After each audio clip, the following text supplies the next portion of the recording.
We all know the image. A long wooden table in a golden field. Pilgrims in black hats and buckles.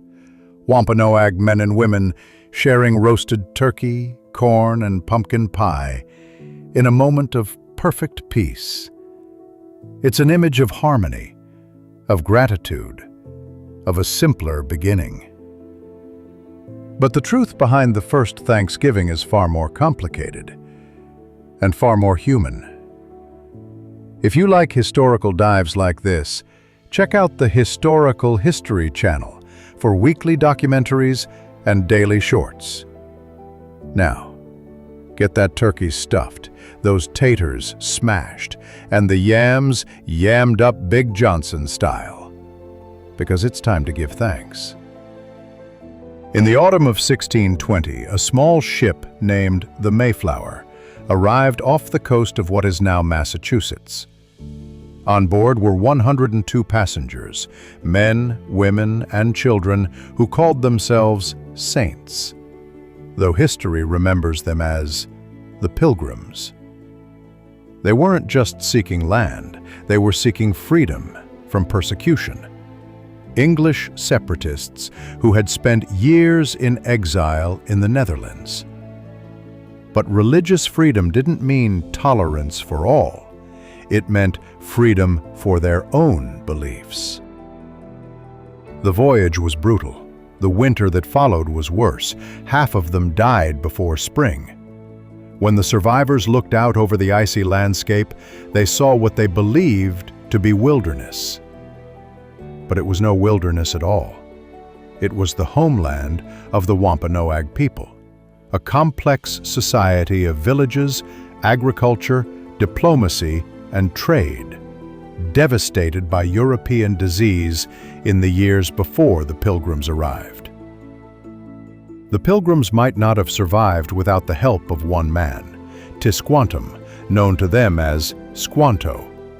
He was Wampanoag by birth, but had been kidnapped years earlier by an English trader, sold into slavery in Spain, and somehow found his way back to his homeland, only to find his entire village wiped out by plague. He became translator and mediator between the newcomers and the Wampanoag leader, Massasoit, who saw the Pilgrims as potential allies in an uncertain time. It was an uneasy peace. The Pilgrims needed food and knowledge. The Wampanoag needed guns and trade partners to defend against rival tribes. Survival, not sentiment, bound them together. The event we call the First Thanksgiving took place in the fall of 1621, a harvest celebration that lasted 3 days. We know this from a single paragraph written by Edward Winslow in Mort's Relation. It's the only contemporary account of the feast. Our harvest being gotten in, our governor sent 4 men on fowling, at which time, amongst other recreations, we exercised our arms, many of the Indians coming amongst us, and among the rest, their greatest king Massasoit, with some 90 men, whom for 3 days we entertained and feasted. That's it. No grand speeches, no formal prayers of thanks, no turkeys with stuffing. Just a brief mention of a joint celebration, English and Wampanoag together. So what did they actually eat? Not pumpkin pie or mashed potatoes. There was no flour, no sugar, no oven. Instead, venison, duck, goose, perhaps wild turkey, corn, beans, squash, fish, and berries. 5 deer were brought by the Wampanoag. The Pilgrims likely contributed fowl and home-brewed beer. It wasn't a Thanksgiving as we know it. It was a harvest feast, a moment of relief that they had simply survived. And it was one of the few times that both peoples sat together as equals. The peace didn't last. Over the next decades, waves of new English settlers arrived, thousands more by mid-century. The fragile balance collapsed under the weight of land hunger, cultural arrogance, and missionary zeal. By 1675, war erupted. King Philip's War, named for Massasoit's son Metacom, who the English called King Philip. It was one of the bloodiest wars in American history, proportionally deadlier than the Civil War. Villages burned, thousands died. The alliance that had once made survival possible was reduced to ashes. And yet, the story of the first feast lived on, retold, reshaped, and eventually sanctified as a national origin myth. A story of cooperation and divine destiny, rather than conquest and loss. For more than a century, Thanksgiving wasn't a single holiday. It was a tradition of local or regional days of prayer, often declared after good harvests or military victories. Then came George Washington's proclamation in 1789. The United States was a brand new experiment, fragile, divided, unsure of itself. Washington called for a national day of public thanksgiving and prayer, a gesture meant to unify the states under a common spirit of gratitude. It was symbolic, a moral anchor for a new republic still searching for identity. But it wasn't yet annual, nor uniquely tied to the Pilgrims. In fact, Thomas Jefferson refused to issue such proclamations, arguing they violated the separation of church and state. It would take another national crisis and another president to make Thanksgiving permanent. By 1863, the nation was tearing itself apart in the Civil War. Writer Sarah Josepha Hale, editor of Godey's Lady's Book and author of Mary Had a Little Lamb, had spent decades campaigning for a national day of Thanksgiving to unite the country. Her letters reached Abraham Lincoln, who saw in the idea a chance to heal a fractured nation.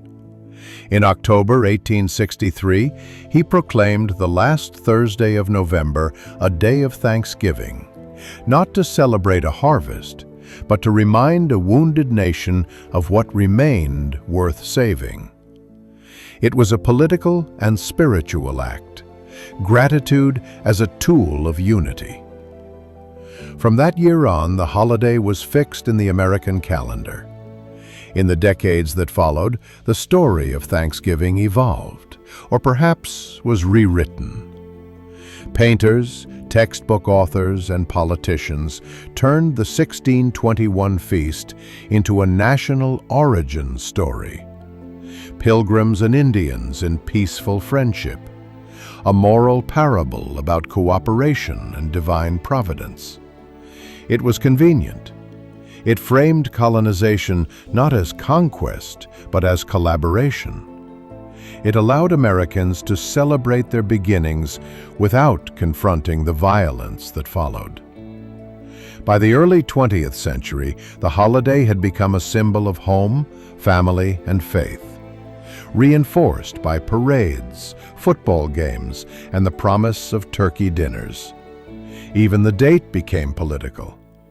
In 1939, President Franklin Roosevelt moved Thanksgiving up a week to extend the Christmas shopping season, a move critics mocked as Franksgiving. Eventually, Congress settled on the fourth Thursday in November. But while most Americans celebrated, others mourned. For the descendants of the Wampanoag and other native peoples, Thanksgiving became a reminder of betrayal, disease, and dispossession.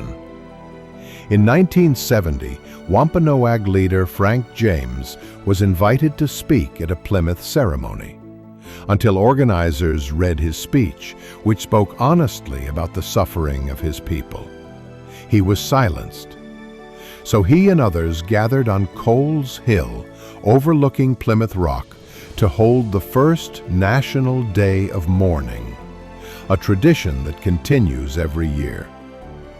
Their message is not to reject Thanksgiving, but to remember its full history, to hold gratitude and grief in the same hand. Today, the holiday carries many meanings. For most families, it's a time to gather, to pause, to give thanks, not for harvests, but for each other. For others, it's a day of remembrance, a call to honor the native peoples who made the Pilgrims' survival possible and who paid the price for their success. The myth and the history now live side by side. Maybe that's fitting, because Thanksgiving, like America itself, has always been a blend of hope and contradiction. It began as a brief peace between two struggling peoples, a fragile alliance on the edge of a harsh world. Centuries later, it endures as a symbol of gratitude, generosity, and sometimes selective memory. History rarely offers pure heroes or villains. It offers people, human beings trying to survive, to find meaning, to thank whatever gods they believed kept them alive another year. The first Thanksgiving wasn't the birth of a nation. It was the flicker of understanding between two worlds that would soon collide. Maybe that's why the story still matters. Because every year, when we sit down to give thanks, we're not just celebrating what was gained. We're remembering what was lost, too.